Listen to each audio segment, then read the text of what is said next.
Hello everyone, this is Siddesh sir from Global Science Academy. In today's lecture we are going to study gravitation. Gravitation आप लोगों के syllabus में एक बहुत ही important chapter है.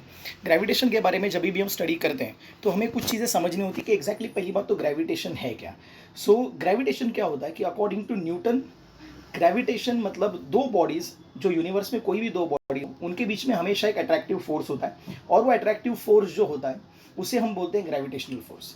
सबसे पहली बात मैं आपको बता दूं तो जितना भी अभी हिस्ट्री ऑफ फिजिक्स है उसके अंदर दो बड़े साइंटिस्ट थे जिन्होंने ग्रेविटेशन के बारे में अपनी अपनी थियरीज दी थी. एक थे न्यूटन जिन्होंने 17वीं सेंचुरी में ग्रेविटेशन की थियरी दी थी और एक थे अल्बर्ट आइंस्टाइन जिन्होंने 20वीं सेंचुरी में अपनी एक थियरी दी थी. अल्बर्ट आइंस्टाइन की जो थियरी है उसे जनरल रिलेटिविटी बोला जाता है, बट अभी फिलहाल हम उसको ग्रेविटेशन में यहाँ पर इंक्लूड नहीं करेंगे. हमारा जो पूरा चैप्टर है ग्रेविटेशन का it is based on the Newton's theory, क्योंकि जो जनरल रिलेटिविटी है वो बहुत आगे के लेवल पे आपको स्टडी में आएगा. और अभी भी फिलहाल जो नासा है या फिर इसरो जो है जो थियरी अभी फिलहाल के लिए सैटेलाइट्स के लिए जो यूज़ करी है वो थियरी जो है वो न्यूटन की थियरी है.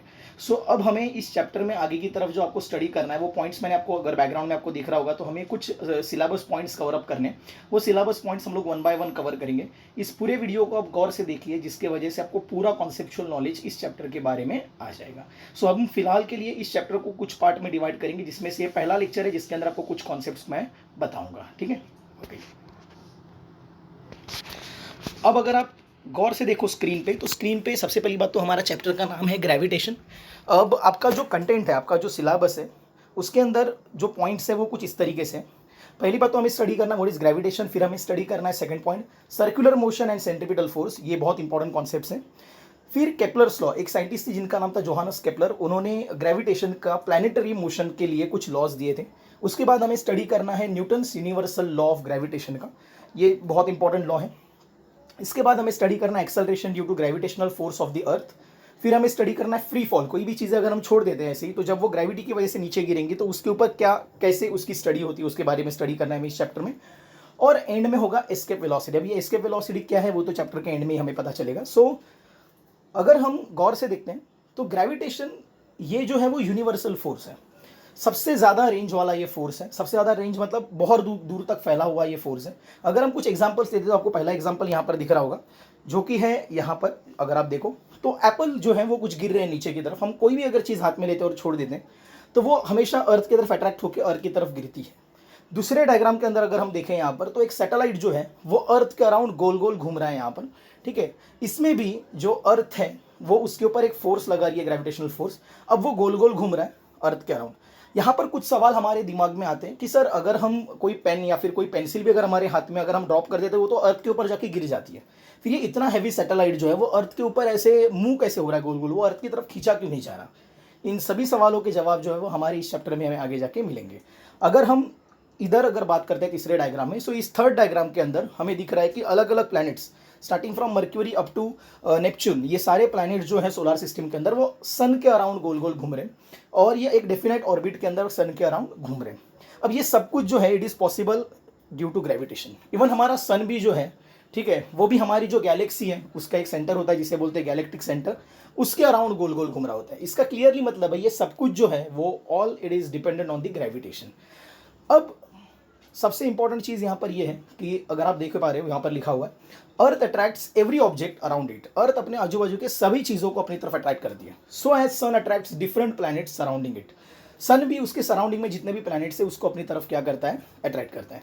अगर आप यहाँ पर डायग्राम देख पा रहे हो तो इस डायग्राम, ये आपके टेक्स्ट बुक का ही डायग्राम है जिसके अंदर क्लियरली दिखाया गया है कि अर्थ है, अर्थ के ऊपर वहाँ पर एक एप्पल ट्री है, न्यूटन बैठे हुए हैं, मून भी है. ये सभी चीज़ों को जो है अर्थ अपनी तरफ खींचता है एंड वो जो फोर्स होता है that force is nothing but gravitational force. Newton को ऐसे लगा कि एप्पल नीचे क्यों गिर रहा है, क्योंकि ज़रूर उसके ऊपर कोई तो फोर्स लगा रहा होगा. क्योंकि उसके पहले न्यूटन को पता था, यहाँ पर एक बहुत इंपॉर्टेंट स्टेटमेंट है अगर आप यहाँ पर अब ध्यान देते हो, यहाँ पर force is necessary to change the speed and direction of the bodies. कोई भी चीज़ को अगर आपको उसकी स्पीड चेंज करनी है, बढ़ानी है या कम करनी है, या फिर अगर उसका डायरेक्शन चेंज करना है तो आपको फोर्स तो लगाना ही पड़ेगा. अब अगर कोई चीज़ आपके हाथ में आप छोड़ देते हो और अगर वो अपना डायरेक्शन या स्पीड बढ़ाती जाती है नीचे की तरफ, अर्थ की तरफ अगर जाती है और अपनी स्पीड बढ़ाती जाती है, मतलब ज़रूर उसके ऊपर कोई फोर्स लग रहा होगा, ये न्यूटन ने सोचा. So if any body is moving towards earth and during that motion if its speed is going to increase, it means there is a change in speed. So according to the statement given here, अगर उसका speed बढ़ते जा रहा है इसका मतलब ज़रूर उसके ऊपर कोई फोर्स है, और अगर फोर्स है तो वो कौन सा फोर्स है, न्यूटन ने सोचा और उन्हें पता चला कि ये ग्रेविटेशनल फोर्स है. सो ग्रेविटेशनल फोर्स के बारे में इस तरीके से न्यूटन ने सोचा. वो अलग बात है कि ये जो सोच है या फिर ये जो इक्वेशन उन्होंने आगे जाके बाद में बनाया, वो जो इक्वेशन है वो केपलर की थियरी के ऊपर आधारित था. केपलर के लॉज जो है उसको हम लोग बाद में स्टडी करेंगे. सबसे पहली चीज़ अब इस पूरे चैप्टर के लिए जो नेसेसरी है वो है सर्कुलर मोशन और सेंट्रीपिटल फोर्स. ना what is circular motion, what is centripetal force, उसके बारे में हम यहाँ पर अब डिटेल में स्टडी करेंगे. सो आपको यहाँ पर एक पॉइंट नजर आ रहा होगा जो कि लिखा हुआ है यहाँ पर, इट इज सेंट्रीपिटल फोर्स. सो अगर मैं बात करता हूँ सेंट्रीपिटल फोर्स की तो ये क्या है, तो सबसे पहली बात आपने समझना चाहिए व्हाट इज सर्कुलर मोशन. कोई भी चीज़ अगर सर्कुलर पाथ पे गोल गोल घूम रही है, जैसे कि आपको मालूम है अगर सपोज कोई एक रस्सी है उसको पत्थर बांधा है, आप उसको गोल गोल घुमाते हो तो पत्थर गोल गोल घूमेगा. यहाँ पर एक लेडी आपको दिख रही होंगी, ये वुमेन जो है वो अपने हाथ में एक रस्सी है, उसको पत्थर लगा हुआ है और उसको वो गोल गोल घुमा रही है. उसी का जो टॉप व्यू है वो यहाँ पर दिया हुआ है, अगर आप देख पा रहे हो तो टॉप व्यू में आप देख पा रहे हो यहाँ पर कि वो जो है रस्सी से गोल गोल गोल गोल उसे घुमा रही है. हर एक सर्कुलर मोशन होने के लिए, याद रखिए यहाँ पर एक इंपॉर्टेंट स्टेटमेंट आ रहा है, हर एक सर्कुलर मोशन होने के लिए एक फोर्स ज़रूरी होता है और सर्कुलर मोशन के लिए जो फोर्स ज़रूरी है उसे बोलते हैं सेंट्रीपिटल फोर्स. क्या बोलते हैं उसे, centripetal force. So what is centripetal force, अगर आप गौर से देखो तो आपको यहाँ पर डेफिनेशन नज़र आएगा जो मैंने लिखा हुआ है यहाँ पर, आपको जो दिख रहा होगा. For every circular motion there is a necessary force which acts along the radius and towards the centre of the circular path. This force is centripetal force. ये इसका रियल डेफिनेशन है कि अगर आप गौर से देखो यहाँ पर तो इस डायग्राम में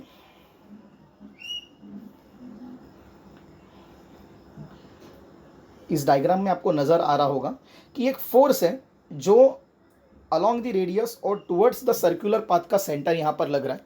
ये लेडी ने हाथ में जो यहाँ पर पकड़ा हुआ स्ट्रिंग है उसके अलॉन्ग एक फोर्स लगेगा जिसके वजह से ये गोल गोल घूमेगा, और वो फोर्स कौन सा है, सेंट्रीपिटल फोर्स है. लेकिन यहाँ पर वही फोर्स जो है वो रस्सी के अंदर का टेंशन होगा. आप इमेजिन करो कि अगर कोई चीज़ आप गोल गोल घुमा रहे हो, आप जस्ट इमेजिन करो कि आपके हाथ में रस्सी है, उसको एक पत्थर लगा हुआ है, आप उसको गोल गोल घुमा रहे हो, तो हमेशा जब वो गोल गोल घूमेगा पत्थर तो रस्सी में एक टेंशन डेवलप होगा. अगर वो टेंशन ही नहीं है तो सर्कुलर मोशन होगा ही नहीं.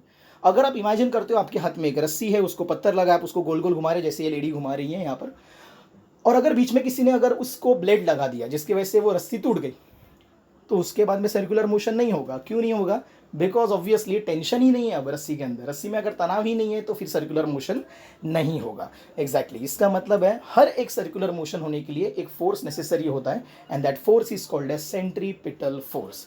अब आगे मैंने लिखा हुआ है हियर इन दिस एग्जाम्पल जो दिख रहा है अभी फिलहाल, tension in the string acts as a CPF, मतलब सेंट्रीपिटल फोर्स. तो यहाँ पर टेंशन जो है वो सेंट्रीपिटल फोर्स की तरह काम करेगा. अब what is the formula of centripetal force. So centripetal force को ही रेडियल फोर्स भी बोला जाता है बिकॉज वो अलॉन्ग द रेडियस लगता है. तो इसलिए एक फॉर्मूला आपको नजर आ रहा होगा यहाँ पर which is Fr is equal to mv²/r. अब ये फॉर्मूला कहाँ से आया सर, ये आपके फिलहाल इस साल के सिलेबस के स्कोप में नहीं है. जब आप 11th स्टैंडर्ड में स्टडी करोगे तो इसका डेरिवेशन आएगा आपको, वो साइंस के अंदर आएगा. लेकिन अभी फिलहाल के लिए आपको सिर्फ ये फॉर्मूले को ध्यान रखना है that force is equal to centripetal force is equal to mass into velocity square divided by radius, mv² divided by r. And obviously इसका जो यूनिट होगा वो होगा न्यूटन, क्योंकि ये फोर्स है. अब ये तो हमने स्टडी किया कि ग्रेविटेशन क्या होता है, अलग अलग जगहों पर ग्रेविटेशन कैसा होता है, सेंट्रीपिटल फोर्स क्या है. अब इसके आगे हम स्टडी करेंगे कि किस तरीके से केपलर के लॉज आए थे और किस तरीके से न्यूटन ने अपना इक्वेशन दिया था. तो उसके बारे में हम स्टडी करेंगे अब नेक्स्ट स्लाइड के अंदर. अब हम Kepler laws of planetary motion की स्टडी करेंगे. जोहानस केपलर एक साइंटिस्ट थी जिन्होंने 16th सेंचुरी में सिर्फ ऑब्जर्वेशंस करके आसमान के और कुछ लिटरेचर की स्टडी करके प्लैनेट्स, हमारे जो अलग अलग प्लैनेट्स हैं वो हमारे सन के अराउंड किस तरीके से घूमते हैं, उसके क्या लॉज हैं, कुछ उसके कुछ नियम हैं जिसको उन्होंने एक्सप्लेन किया था। आउट ऑफ विच उनका जो पहला लॉ था, 3 लॉज थे टोटल, जिसमें से जो पहला लॉ था उसे बोला जाता है लॉ ऑफ ऑर्बिट्स। दूसरा जो लॉ था उसको बोला जाता है लॉ ऑफ एरियल वेलोसिटी या फिर लॉ ऑफ इक्वल एरियाज। और जो तीसरा लॉ था उसे बोला जाता है लॉ ऑफ टाइम पीरियड। अब इसको हम स्टडी करेंगे और उस केपलर लॉ के ज़रिए बाद में आगे जाके न्यूटन ने अपना न्यूटन्स लॉ ऑफ ग्रेविटेशन बनाया था, उसके बारे में भी हम लोग अब फिलहाल इसके बाद में स्टडी करेंगे। सो आप अभी फिलहाल के लिए स्लाइड के ऊपर ध्यान दीजिएगा। अब अगर हम यहाँ पर देख रहे हैं, आपको जो स्लाइड दिख रही है सामने, so it is Kepler laws of planetary motion, out of which आप अगर इस डायग्राम को अभी देख पा रहे हो यहाँ पर, सो यहाँ पर एक डायग्राम है, आपके टेक्स्ट बुक में ही है, the orbit of the planet moving around the sun. अगर आप देख रहे हो तो हमें ऐसा लगता था कि सन के अराउंड जो प्लैनेट्स घूमते हैं वो सर्कुलर मोशन या फिर सर्कुलर पाथ पे घूमते हैं, बट ऐसा नहीं है। उनका जो पाथ होता है वो एलिप्टिकल होता है। एलिप्टिकल मतलब लंबा वर्तुलाकार, आप हम बोलते हैं उसे। सो एलिप्टिकल जो पाथ है, एलिप्स है यहाँ पर वो पाथ। अब एलिप्स में, सर्कल में एक सेंटर होता है, बट एलिप्स में 2 फोकस होते हैं, उन्हें फोकाई या फिर फोसाई बोलते हैं।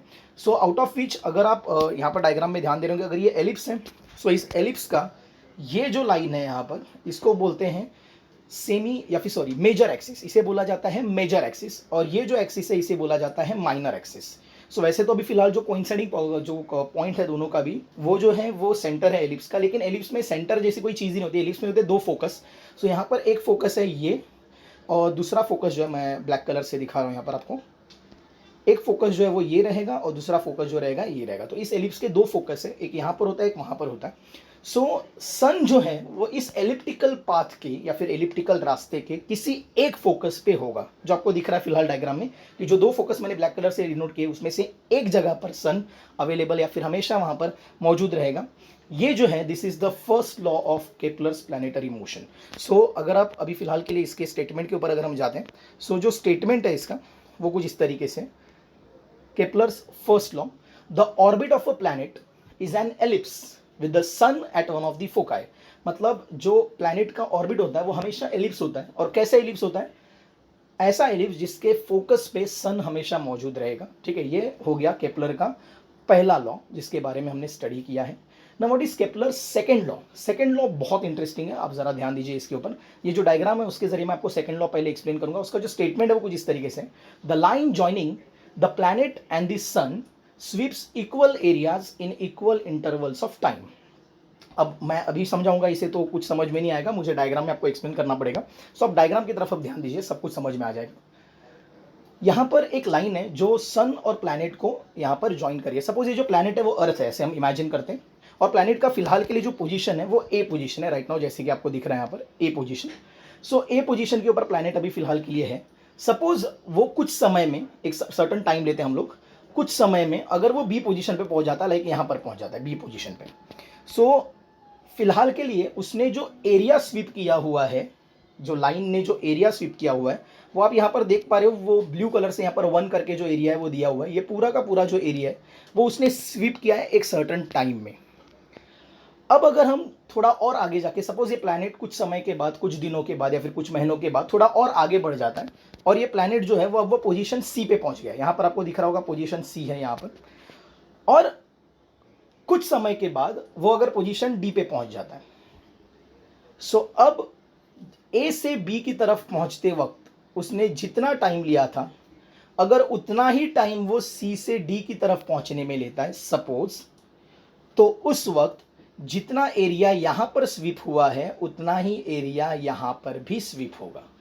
एज वेल एज अगर कुछ समय के बाद अगर वो और आगे चला जाता है और वो ई पे पहुंचता है, तो ई से एफ पे पहुंचने के लिए अगर उसको वापस सेम टाइम लगता है जितना ए से बी के लिए लगा था या फिर सी से डी के लिए लगा था, और ई और एफ की तरफ पहुंचते वक्त भी अगर उसे उतना ही समय लग रहा है, तो फिर वो एरिया फिर से एक बार सेम ही स्वीप करेगा।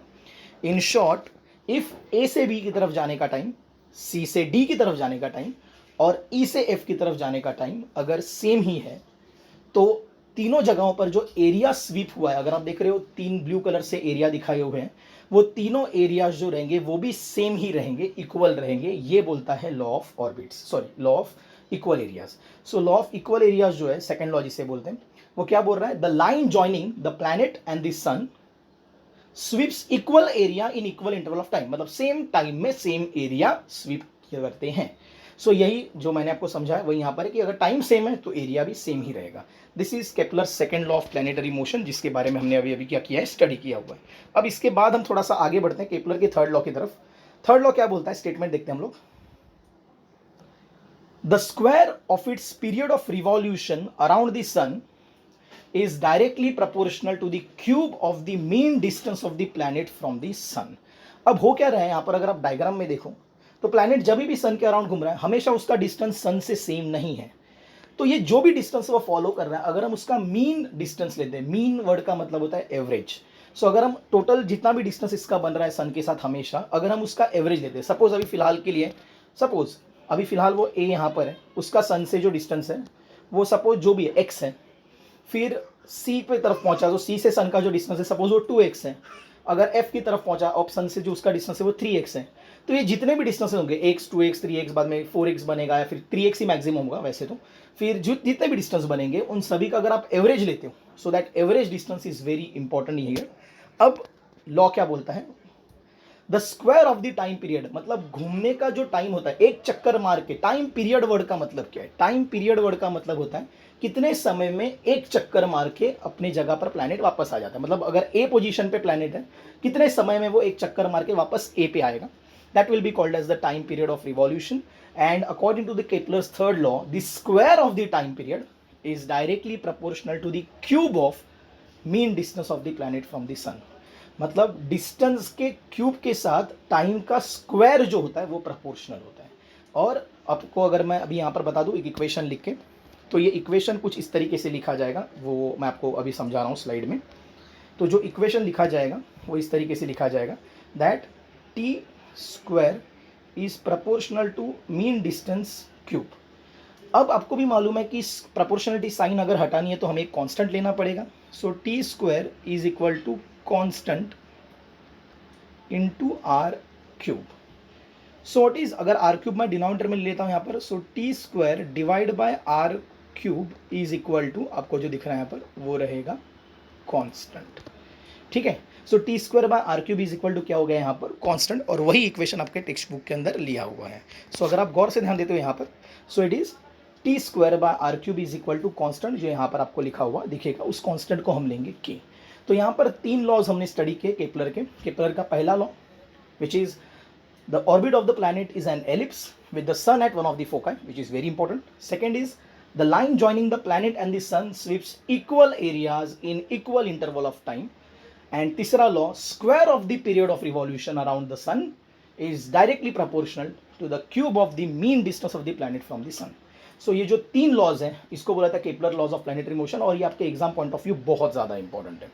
अब केपलर्स लॉ जो 16th सेंचुरी में केपलर ने दिए थे, उसके बाद उसके ऊपर स्टडी किया न्यूटन ने, और 17th सेंचुरी में न्यूटन ने अपना world famous Newton's law of gravitation लोगों के सामने दिया। वैसे न्यूटन ने फिजिक्स के अंदर बहुत सारे अलग अलग डिपार्टमेंट्स जो हैं या फिर अलग अलग जो ब्रांचेस है उसके अंदर, इवन फिजिक्स में, केमिस्ट्री में भी कुछ जगहों पर, बायोलॉजी में भी इवन उनके लॉज जो है वो फेमस है। लेकिन न्यूटन का जो one of the most famous law है न्यूटन्स लॉ ऑफ ग्रेविटेशन, उसको अब हम स्टडी करेंगे। So pay attention. According to Newton's law of gravitation, अगर यूनिवर्स में कोई भी दो मासेस हैं, अगर मैं एक मास को बोलता हूँ m1 और दूसरे मास को बोलता हूँ m2, सो अगर उनके सेंटर्स जो है, अभी फिलहाल आपको दिख रहा होगा डायग्राम के अंदर, दो मासेस है, एक ब्लू कलर से m1 है, ग्रीन कलर से जो है वो m2 दिया हुआ है।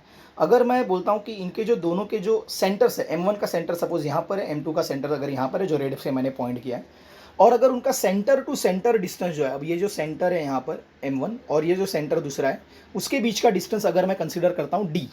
So if the two masses are m1 and m2 and if they are separated by a certain distance d, दो उनके बीच में हमेशा एक फोर्स ऑफ अट्रैक्शन होगा, and that force of attraction will be called as gravitational force of attraction.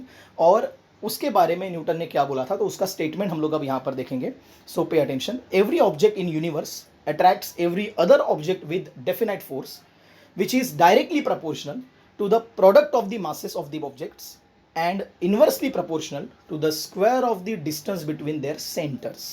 मतलब कोई भी दो बॉडीज के बीच में जो भी ग्रेविटेशनल फोर्स बनेगा that will be directly proportional to the product of the masses. मतलब दोनों के मासेस को मल्टीप्लाई अगर हम करते हैं, प्रोडक्ट का मतलब होता है मल्टीप्लिकेशन, सो अगर दोनों के मासेस को मल्टीप्लाई करें तो उसके साथ जो आंसर आएगा उसके साथ वो डायरेक्टली प्रोपोर्शनल रहेगा। अब आपको प्रोपोर्शनलिटीज तो मालूम ही है, अगर डायरेक्टली प्रोपोर्शनल है मतलब वो न्यूमरेटर में रहेगा।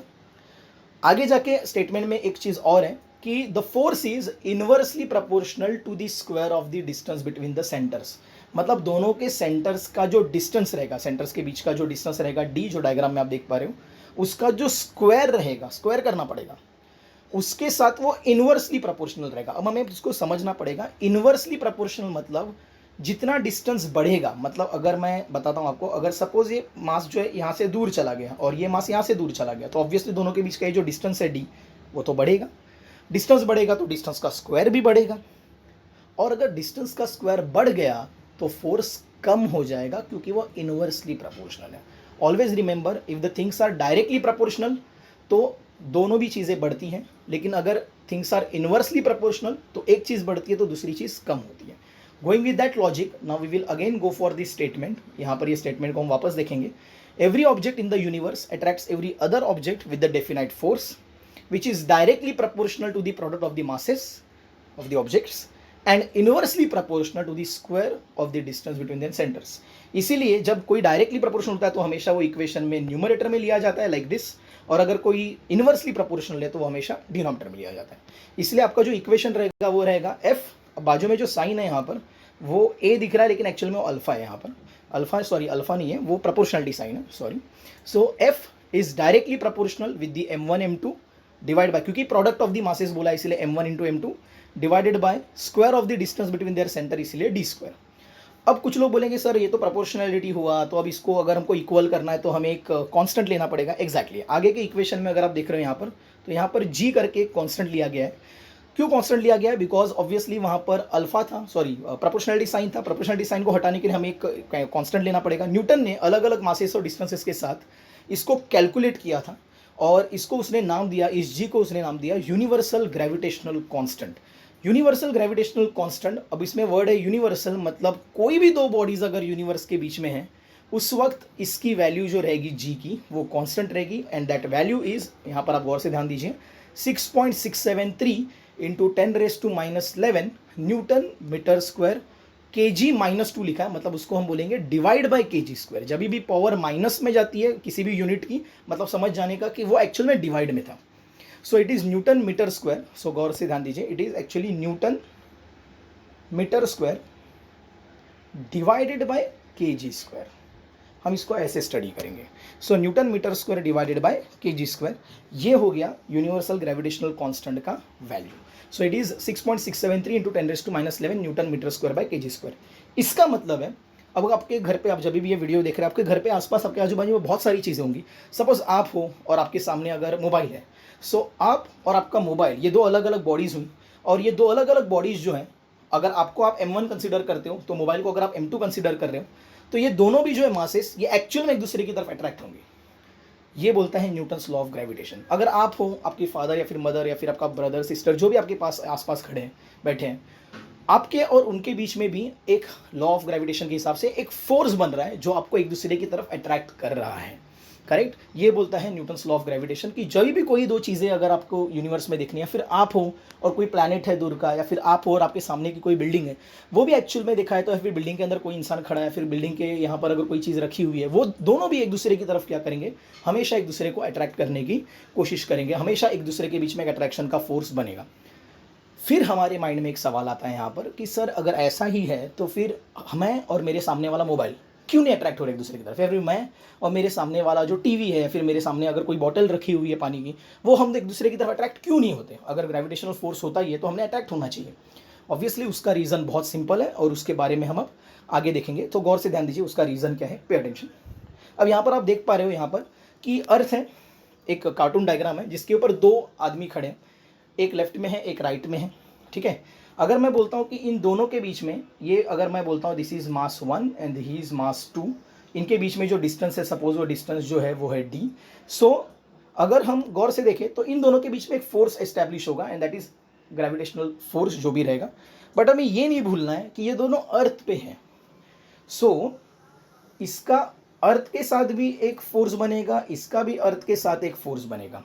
ऑब्वियसली ग्रेविटेशनल फोर्स का जो फॉर्मूला है वो हमने सीखा है, and that is F is equal to G m1 m2 divide by R square.